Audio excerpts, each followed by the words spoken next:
అసలు మారుతి గారి డైరెక్షన్‌లో మన 'ప్రభాస్' గారు చేస్తున్నారని తెలిసినప్పటి నుంచి కూడా అసలు అంత స్టార్ హీరోని ఈయన హ్యాండిల్ చేయగలడా? స్టోరీని సరిగ్గా తీయగలడా? లేదని చాలా చాలా డౌట్స్ ఉండేవి. సో రీసెంట్‌గా కొన్ని లుక్స్ కానీ, సాంగ్స్ వచ్చినప్పటికి కూడా అంచనాలు మాత్రం అసలు అదే రేంజ్‌లో ఉన్నాయి కానీ పెరగలేదు. సో నిన్న వచ్చినటువంటి ఒక్క ట్రైలర్‌తోని అందరి అంచనాల్ని పూర్తిగా మార్చేసాడు మారుతి అనే విధంగా మాట్లాడుకుంటున్నారు. మరి ఆ ట్రైలర్ నుంచి ఏం చూసారు అసలు జనాలు? సో ఖచ్చితంగా రాజాసాబ్ నుంచి ట్రైలర్ 2.0 అయితే వచ్చింది. అంటే ఒక ట్రైలర్ వచ్చింది, దాదాపు 3 నెలలు అవుతుంది ఆ ట్రైలర్ వచ్చి. సో అందరూ థియేటర్స్లో ప్లే చేస్తున్నారు, అందరికి రీచ్ అయింది. బట్ ఏంటంటే ఇది వర్కౌట్ అవుద్దా అని ఒక డౌట్ అయితే ఉందన్నమాట జనాల్లో. సో ఏంటి హారర్ అన్నారు, ఏదేదో అంతేం అనిపించట్లేదు అనుకున్నారు కానీ సో తర్వాత సాంగ్స్ చూస్తే అవి కూడా కమర్షియల్గా ఉన్నాయి, పెద్దగా వర్కౌట్ కావేమో, నార్మల్గానే ఉన్నాయి అన్న ఫీల్లో వచ్చింది. సో మరి ఏంటి బడ్జెట్ చూస్తే 400 కోట్లు దాటింది, సినిమా ఏమి అంచనాలు రావట్లేదు అన్నప్పుడు మరి మారుతి గారు ఈవెంట్ కూడా పెట్టారనమాట ప్రభాస్ గారిది. అక్కడ ఈవెంట్లో ఆయన చెప్పినట్టుగానే ట్రైలర్ రిలీజ్ అయింది.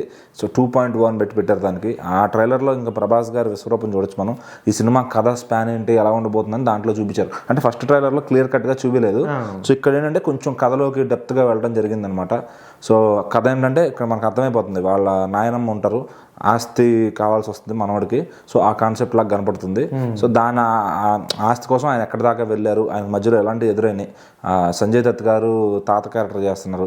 సో మరి అసలు ఏంటి లింక్, ఎలా ఉండబోతుంది అనేది సినిమా పైన కనపడుతుంది అనమాట. మరి ప్రభాస్ గారి రెండో గెటప్ ఉంది, ఇది నోట్లో చుట్టబెట్టుకునేది కూడా అదే రకంగా ఎగ్జిక్యూట్ చేస్తారు. అట్లనే ఇంకో జోకర్ గెటప్ చూపించారనమాట. అది కూడా అసలు అక్కడ ఇచ్చిన బీజిఎంకి అయితే చాలా మంది తమన్ గారిని ఎత్తేస్తున్నారు అనమాట ప్రభాస్ ఫ్యాన్స్ అంతా. ఈ బీజిఎం అంతా ఫస్ట్ ట్రైలర్లో ఏమైందన్నా అని చెప్పి. అంటే స్టార్టింగ్ నుంచి ప్రభాస్ గారు ఒక 4 or 5 క్యారెక్టర్ చేస్తున్నారు ఇలా అన్నారు. అలా ఏం లేదు, ఒకటే క్యారెక్టర్. అవి వచ్చే ఎగ్జిక్యూషన్ అంటే తర్వాత వెళ్ళే సీన్ ప్రకారం ఆయన ఆ చేంజ్ ఓవర్ ఎట్లా అవుతారు, అది విలన్స్ ని కొంచెం మభ్యపెట్టాలి కాబట్టి మరి ఆ క్యారెక్టర్ లోకి వెళ్లాల్సి వస్తుంది. లైక్ మనము రామ్ చరణ్ గారిని గేమ్ చేంజర్ లో చూసినాం అట్లా. అంతే కావచ్చు. అంటే రామ్ చరణ్ లో తండ్రి కొడుకు ఇద్దరు పాత్ర ఉంది కదా, ఇక్కడ ఏంటి మరి తండ్రి కొడుకు తాత మనవడు ఏమైనా ఉంటారా, లేకపోతే ప్రభాస్ గారే ఆ గెటప్లు వేస్తారా అనేది ట్రైలర్ లో క్లారిటీగా చూపిలా. మరి సినిమాకి వెళ్ళినాక తెలుసు, అంటే ముందే చెప్పేస్తే ఎగ్జైట్మెంట్ పోతుంది కాబట్టి. సో మొదటి షో చూసేవాడికి ఆ అనుభవం అంతా బాగా వస్తుంది అనమాట. సో విజువల్ గా గ్రాండియర్ గా ఉంది. మ్యూజిక్ అయితే తమన్ గారు చిత్తకొట్టేసి, అంటే ప్రభాస్ గారు ఫస్ట్ టైం పనిచేస్తున్నారు. అంతకుముందు సాహో టీజర్ కు జస్ట్ వర్క్ చేశారు, మళ్ళీ ఇక్కడికి వచ్చి ఫుల్ లెంత్ వర్క్ చేస్తున్నారు అనమాట. సో ఆయన కూడా మరి ప్రభాస్ గారితో అవకాశం అంటే పాన్ ఇండియా రేంజ్లో ప్రూవ్ చేసుకోవాలి కాబట్టి సో ఇక్కడ అవకాశాన్ని అయితే సద్వినియోగం చేసుకున్నారనిపిస్తుంది.